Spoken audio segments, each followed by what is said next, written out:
बुद्ध के हजारों शिष्य थे।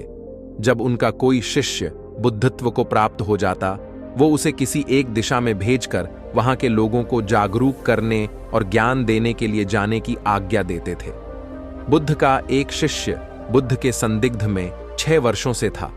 वो एक दिन महात्मा बुद्ध के पास आया और बुद्ध से कहा, हे बुद्ध, मुझे आपके पास है। 6 साल हो गए। मेरे बाद कितने शिष्य आए, उन्हें आपने इस बीच किसी एक दिशा में ज्ञान देने के लिए भेजा, लेकिन मुझे अभी तक नहीं भेजा। क्या मुझे अभी तक बुद्धत्व प्राप्त नहीं हुआ? बुद्ध मुस्कुराए और बोले, यह तो तुम्हें खुद समझना होगा कि तुम्हें बुद्धत्व प्राप्त हुआ है या नहीं। शिष्य बोला, हे बुद्ध, आपने मुझे इन 6 सालों में जो भी उपदेश दिया, मुझे वो सब याद है। आपकी बताई एक एक बात मुझे याद है। आप मुझसे भी पूछ सकते हैं। मैं आपको हर उत्तर देने के लिए सक्षम हूं। आप मुझे एक मौका तो दे, ताकि मैं किसी भी दिशा में जाकर लोगों को आपके ज्ञान के बारे में भी बता सकूं।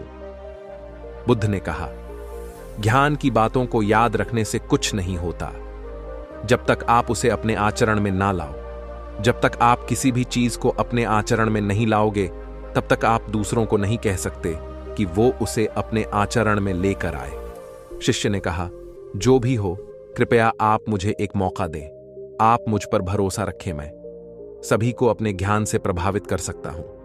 मैं लोगों को ऐसी बातें बता सकता हूं जिससे उनके जीवन में शांति आएगी और वो शांतिपूर्ण अपना जीवन जी सकेंगे। बुद्ध ने कहा, अभी तुम तैयार नहीं हो। जब तुम तैयार हो जाओगे, मैं तुम्हें खुद सही मार्ग पर जाने के लिए कहूंगा।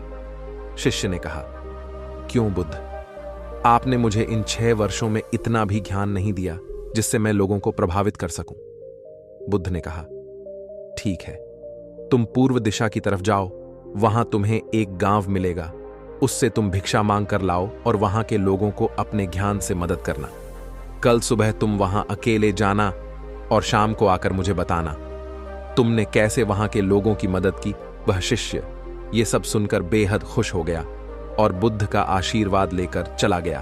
और वह रात भर ध्यान समेटता रहा और मन ही मन सोच रहा था कि मैं कल ऐसे ध्यान की छाप छोड़ूंगा कि वहां के लोगों के साथ बुद्ध भी मुझसे प्रभावित हो जाएंगे। सुबह उठकर ओ महात्मा बुद्ध को प्रणाम करने गया। उन्हें प्रणाम कर वह पूर्व की तरफ निकल गया। शाम को जब वह वापस आया तो बुद्ध ने देखा कि उस शिष्य के माथे पर चोट लगी है और खून बह रहा है। बुद्ध ने उसे पट्टी की और पूछा, तुम्हें यह चोट कैसे लगी? शिष्य ने कहा कि बुद्धि वहां के लोग बेहद दुष्ट हैं। उन्हें जरा भी बुद्धि नहीं है। मैं उस गांव में भिक्षा लेने गया, पर किसी ने मुझे भिक्षा नहीं दी। सब मुझे गालियां दे रहे थे। एक व्यक्ति ने तो मुझे भी भिक्षा तो दी, लेकिन नीचे फेंक कर और कहा, इसे उठा लो। मैंने उन्हें काफी समझाया, लेकिन वह मेरी बात सुनने को तैयार ही नहीं थे। उल्टा उन्होंने मेरे साथ हाथापाई की, जिससे मुझे चोट लग गई। हे बुद्धाप, मुझे दूसरी जगह भेजें, जहां के लोगों में बुद्धि हो, इस तरह ना हो। बुद्ध उसकी बात सुनकर मुस्कुराए और बोले कि अगर तुम्हें दूसरे गांव में भी ऐसे ही लोग मिले, तब तुम क्या करोगे? शिष्य ने कहा, हे बुद्ध, ऐसे लोगों को कोई ज्ञान नहीं दे सकता। वह लोग अज्ञानी हैं, उन्हें कौन समझाए? बुद्ध ने कहा, वह लोग अज्ञानी नहीं बल्कि ज्ञानी हैं। उनके पास बहुत बुद्धि है, परंतु उनके पास खुद का ज्ञान है। अब अगर तुम किसी दूसरे के ज्ञान को चोट पहुंचाओगे तो वह कुछ तो कहेंगे ही। तुम्हें ऐसे लोग हर जगह मिलेंगे, तब तुम अपना ज्ञान उन्हें कैसे दोगे? बुद्ध ने शिष्य को कहा कि आज तुम आराम करो, कल शाम को मेरे पास आना। शिष्य बुद्ध को प्रणाम करके चला गया। अगली शाम जब वह वापस बुद्ध के पास आया, तब वहां एक और बुद्ध का शिष्य मौजूद था। उनके हाथ में चोट लगी हुई थी। बुद्ध ने उस शिष्य के हाथ पर चोट देख उस पर पट्टी की और उस शिष्य से पूछा कि तुम्हें यह चोट कैसे लगी? शिष्य ने कहा, हे बुद्ध, आपने पूर्व के एक गांव में मुझे जाने के लिए कहा था, वही मुझे ये चोट लगी। बुद्ध ने कहा, वहां तुम्हारे साथ क्या क्या हुआ, तुम मुझे बताओ। शिष्य ने कहा, हे बुद्ध, वहां पर मैंने सबसे भिक्षा मांगी, लेकिन किसी ने मुझे भिक्षा नहीं दी। एक व्यक्ति जिसने भिक्षा दी थी, उसने भी वह मुझे जमीन पर फेंक कर दी और कहा, उसे उठा लो।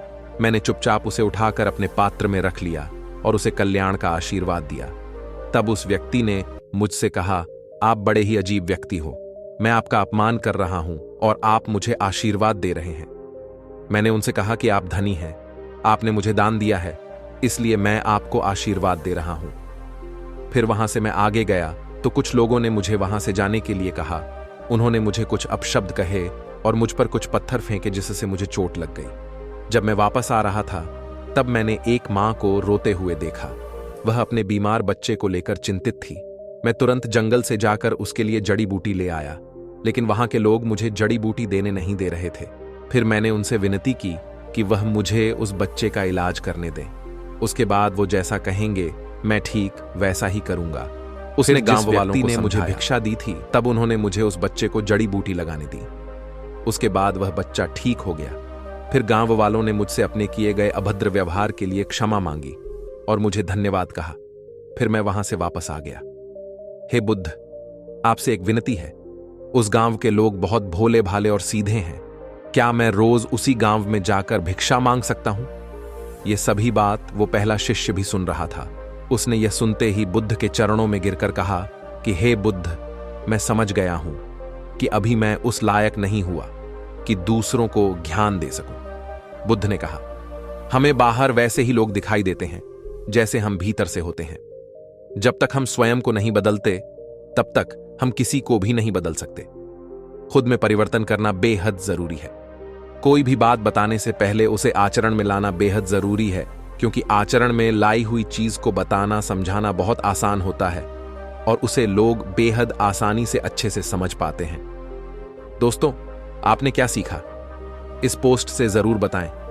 दोस्तों, हम सभी को ऐसा लगता है कि हमने जो कुछ भी सीखा है वह हमको दूसरों को सिखाना चाहिए, लेकिन हम जाने अनजाने में दूसरों को सिखाने के चक्कर में हम कभी कभी गलत साबित हो जाते हैं। तो इसलिए दोस्तों, अगर आप किसी को भी कोई भी सुझाव देने के लिए जाते हैं, आप कोई भी चीज सिखाने के लिए जाते हैं, तो सबसे पहले आप उस कार्य को संपूर्ण रूप से और सही ढंग से अच्छे से सीख जाएं।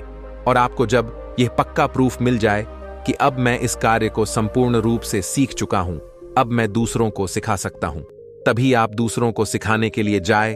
अन्यथा आपके साथ दुर्व्यवहार हो सकता है और आपको क्षति भी पहुंच सकती है।